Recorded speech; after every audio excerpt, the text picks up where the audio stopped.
Bodhisattva Bharat Ratna doctor Ambedkar అద్భుత సూక్తులు పుస్తకం నుంచి ఒక రెండు మంచి మాటలు మీకోసం.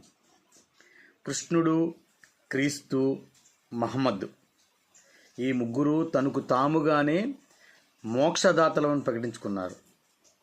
కానీ గౌతమ బుద్ధుడు నేను మార్గదాతను మాత్రమే అన్నాడు. అలాగే ఇదే పుస్తకం నుంచి బుద్ధుడు స్త్రీ పురుష సమానత్వం గురించి బోధించాడు.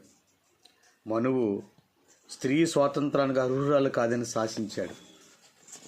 ఇదే పుస్తకం నుంచి మరొక మంచి మాట, మగపిల్లలు కుటుంబ ఆస్తులో ఎంత హక్కు ఉంటుందో ఆడపిల్లకు కూడా అంతే హక్కు ఉంటుందంటాడు బాబాసాహెబ్ హిందూ బీడ్కొల్లిలో. ఇంకోటి, స్త్రీ పునర్వివాహం చేసుకుంటే ఆమెకి వారసత్వం